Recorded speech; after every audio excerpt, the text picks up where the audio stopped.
Fin 1917, le service bat son plein dans une brasserie à Paris. Les cliquetis des couverts se superposent aux voix des clients. Dans un coin, un Italien profère des insultes envers on ne sait qui, tandis qu'une troupe de joyeux copains chante à tue-tête, enchaînant les vers. De l'autre côté de la salle, une jeune femme qui n'a pas encore 18 ans s'installe, vêtue d'un couvre-chef de fortune. Elle sort d'une séance de pause. Au bar, le patron observe avec satisfaction ces tableaux de vie. Toute cette agitation déborde bientôt sur le boulevard, celui du Montparnasse. Le centre du monde est là, au carrefour Vavin, sur les banquettes rouges de la Rotonde.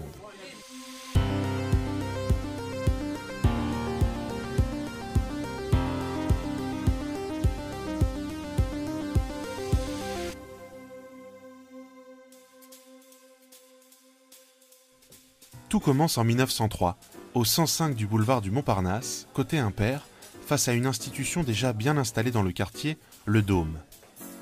La Rotonde est d'abord un bistrot ouvrier, populaire, dans lequel évolue une faune sans le sou, multiple et étrange. 1911, c'est le tournant. Un Auvergnat bourru rachète l'établissement. Son nom, Victor Libion, bientôt surnommé par tous Papa Libion. Celui-ci acquiert également le magasin attenant et en vend le fonds de commerce pour agrandir sa brasserie. La Rotonde s'ouvre, rassemblant bientôt toutes les couches sociales.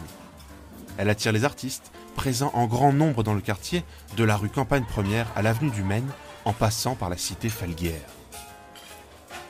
Les cubistes figurent parmi les premiers à investir les lieux. Apparaissant tel un jeune Bonaparte de la peinture, comme l'écrira Charles Fegdal en 1925, Picasso mène la troupe, le front volontairement barré d'une mèche noire. La Rotonde devient également un repère d'intellectuels venant du monde entier. Un certain Vladimir Ilitch y retrouve à plusieurs reprises son collègue Lev Davidovitch Bronstein.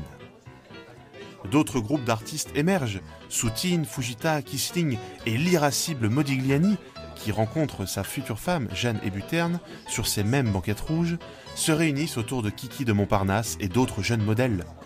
En 1921, Chaplin, de passage à Paris avec Douglas Fairbanks et Mary Pickford, choisit de se rendre dès son arrivée à la Rotonde. Il y est acclamé par les clients.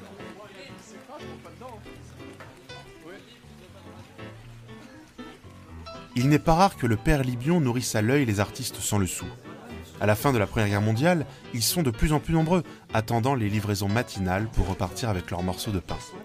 Libion proteste à chaque fois, mais laisse les choses se faire dans le fond de bon cœur, tandis que des couverts disparaissent mystérieusement des tables de l'établissement.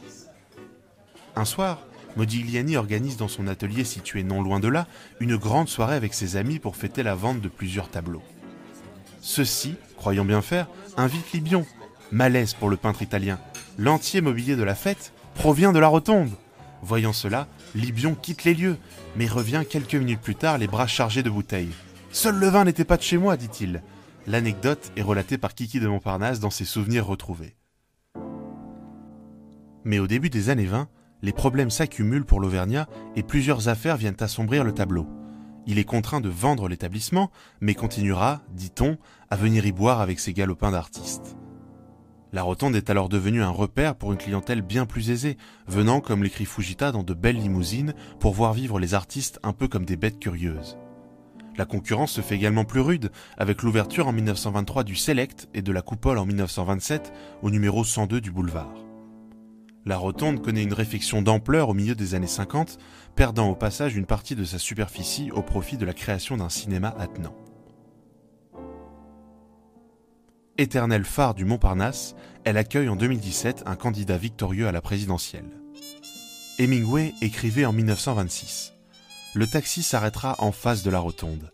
Quel que soit le café de Montparnasse où vous demandez à un chauffeur de la rive droite de vous conduire, il vous conduira toujours à la Rotonde. » Peut-être est-ce finalement vraiment le cas.